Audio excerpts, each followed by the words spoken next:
안녕하십니까? 2025년 7월 29일 화요일 인도네시아 헤드라인 시작합니다. 첫 번째 소식입니다. 태국과 캄보디아가 국경 분쟁 지역에서 중화기를 동원한 교전을 벌이면서 민간인을 포함해 다수의 사상자가 발생했습니다. 지난 24일 태국과 캄보디아 국경에서 양측 간 무력 충돌이 벌어져 태국에서만 최소 12명이 숨졌으며 병원과 주유소 등 민간인 시설도 피해를 입었습니다. 태국 정부는 캄보디아군의 공격으로 민간인 피해가 확대됐다며 군을 동원해 대응했고 양국은 국경 검문소를 전면 폐쇄했습니다. 태국은 캄보디아군이 먼저 로켓과 다연장 로켓포로 민간인 지역을 공격했다고 주장하며 이를 전쟁 범죄라고 비판했습니다. 태국군은 전투기를 출격시켜 캄보디아군 지상 목표물을 공습했고 국경 인근 주민 4만여 명을 긴급 대피시켰습니다. 반면 캄보디아는 태국군이 먼저 자국진지를 공격했다고 맞서며 방어 차원의 대응이었다고 밝혔습니다. 이번 교전은 단일 지점을 넘어 국경 지역 6곳으로 확산됐습니다. 교전의 배경에는 지속된 국경 갈등과 최근 잇따른 지뢰 폭발 사건이 있습니다. 태국은 캄보디아가 순찰로에 새 지뢰를 매설했다고 비난했고 캄보디아는 과거 설치된 지뢰를 태국군이 밟았다고 반박했습니다. 지뢰 폭발로 양국 군인들이 중상을 입은 가운데 외교관계도 최하위 수준으로 격화되며 양국 간 긴장이 고조되고 있습니다. 국제사회는 이번 사태에 우려를 표하며 대화를 촉구했습니다. 중국과 말레이시아 등은 양측이 평화적 협상을 통해 문제를 해결해야 한다고 강조했고 아세안 의장국인 말레이시아는 양국 총리에게 직접 메시지를 전달했다고 밝혔습니다. 인도네시아 정부는 이번 교전이 자국 경제에는 당장 큰 영향을 미치지 않는다고 평가하면서도 상황 악화 시 관찰단 파견 등 아세안 차원의 대응에도 참여할 수 있음을 시사했습니다. 다음 소식입니다. 인도네시아가 미국과의 무역 협상에서 19%로 낮아진 관세율에도 불구하고 추가 인하를 목표로 협상을 이어가고 있습니다.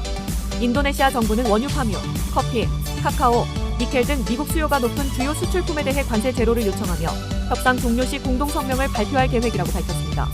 현지 산업계는 19% 관세가 여전히 높다며 정부의 움직임을 지지하고 있습니다. 이번 협상은 도널드 트럼프 미국 대통령과 프라보워 수비안토 인도네시아 대통령이 최근 합의한 무역협정에서 시작됐습니다. 트럼프 대통령은 관세율을 기존 위협 수준인 32%에서 19%로 낮추면서 미국 농부와 어부들에게 인도네시아 시장이 완전 개방됐다고 강조했습니다. 동시에 인도네시아는 미국산 에너지 150억 달러, 농산물 45억 달러, 보잉 제트기 50대 구매를 약속했습니다. 프라보워 대통령은 이번 합의가 힘든 협상이었지만 서로의 이익을 이해했다고 밝혔습니다. 가루다 인도네시아 항공은 보잉 제트기를 인수해 항공기 확장을 추진하며 에너지부는 미국산 원유와 LPG 수입 계획도 병행하고 있습니다.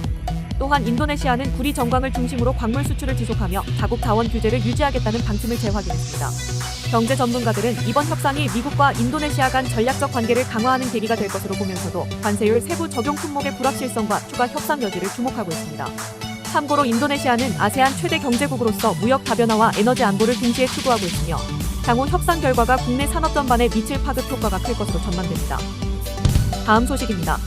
인도네시아 고용부는 2025년 상반기 해고 규모가 전년 동기 대비 32.1% 증가했다고 밝혔습니다.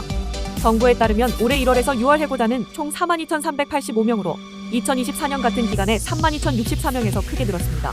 제조업, 고소매업, 광업이 주요 타격 산업으로 꼽혔으며 중부자바, 서부자바, 반텐 등 주요 산업지대가 가장 큰 영향을 받았습니다. 야시에를리 고용부 장관은 수요 둔화, 생산 축소, 기업 구조 전환, 노사 문제 등 복합적 요인이 해고 급증의 원인이라고 설명했습니다. 특히 중부자바는 1995명, 서부자바는 9,494명, 반텐은 4,267명이 해고될 지역 경제에도 충격을 주고 있습니다. 참고로 서부자바는 국가 제조업 생산의 60%를 차지하고 중부자바와 반텐 역시 공업 비중이 높은 지역으로 알려져 있습니다. 고용부 산하기획개발국은 올해 초 일부 기업의 대규모 해고가 통계 상승의 배경이라고 밝혔습니다. 다만 5월 4,702명에서 6월 1,609명으로 월별 해고는 65% 감소의 단기적 개선 조짐을 보였습니다. 그는 해고 절차가 완료되지 않은 요인도 있을 수 있어 원인을 추가 검토 중이라고 설명했습니다. 한편 제조업계는 여전히 성장 전망에 비관적입니다. 6월 제조업 구매 관리자 지수는 46.9로 3개월 연속 기준선 50 아래를 기록하며 경기 위축을 시사했습니다. 고용 축소는 최근 3개월 중 두 번째 발생했으며 거의 4년 만에 가장 빠른 속도로 진행되고 있습니다. 정부는 해고 통계 공개가 불안 심리를 악화시킬 수 있다는 우려 속에서도 상황 모니터링을 지속하겠다는 방침입니다. 다음 소식입니다. 인도네시아 군이 민간용 의약품을 직접 생산해 배포하는 계획을 공식화했습니다. 국방부는 식품의약품청과 협약을 맺고 육해 공군이 운영하던 군 전용 실험실을 활용해 10월부터 대량 생산에 들어갈 예정이라고 밝혔습니다. 의약품은 소매가의 절반 수준으로 판매되며 향후 무상 공급도 검토 중입니다. 이번 조치는 지난해 취임한 프라보워 수비안토 대통령의 군의 민간 영역 참여를 확대하는 정책의 연장선에 있습니다.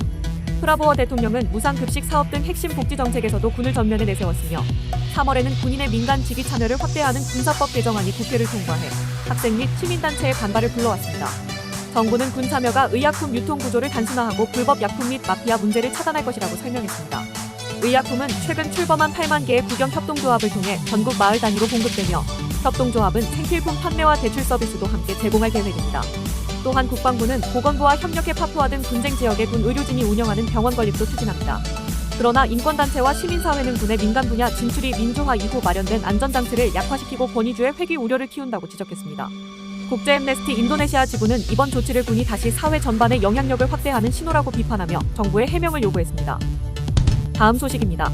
인도네시아 술라웨시 섬 북쪽 탈라우드 제도 인근 해상에서 운항 중이던 여객선 KM 바르셀로나 5호에서 화재가 발생해 3명이 숨지고 568명이 구조됐습니다. 사고는 21일 정오쯤 마나도로 향하던 중 발생했으며 불길에 휩싸인 승객들이 구명조끼를 착용한 채 바다로 뛰어내리는 모습이 소셜미디어를 통해 전해졌습니다. 현재 구조당국은 해경 선박과 구조선 6척, 고무보트를 투입해 해상에 표류 중이던 생존자들을 구조했습니다. 인근 어선들도 구조 작업에 참여했으며 화재는 발생 약 1시간 만에 진압됐습니다. 당국은 시신 3구를 수습했다고 밝혔습니다. 당초 여객선 명부에는 승객 280명과 승무원 15명만 등록돼 있었으나 실제 승선 인원은 거의 2배에 달한 것으로 확인됐습니다. 해당 선박의 정원은 600명으로 인도네시아에서는 승객 명부와 실제 탑승 인원이 일치하지 않는 사례가 빈번하다고 당국은 전했습니다. 인도네시아 정부는 정확한 탑승자 수와 화재 원인을 조사 중이며 구조된 승객들의 안전 상태를 점검하고 있습니다. 이번 사고는 인도네시아 해상교통의 안전관리 부실 문제를 다시 한번 드러냈다는 지적이 나오고 있습니다. 다음 소식입니다. 서부 자카르타 탐보라 지역에서 21일 오전 대형 화재가 발생해 약 70채의 가건물 형태 주택이 전소되고 400명 이상이 피해를 입었습니다.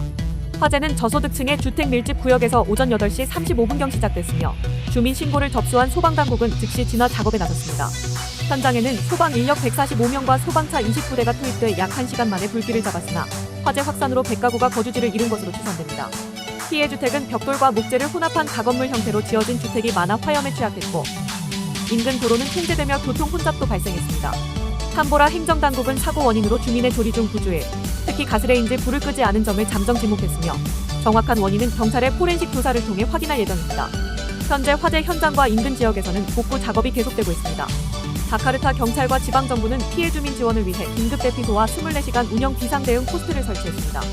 이곳에서는 신분증과 가족카드 등 파손된 행정문서 재발급을 지원하고 있으며 향후 주택 재건과 생필품 지원 계획도 마련 중입니다. 시청해주셔서 감사합니다. 다음 시간에 뵙겠습니다.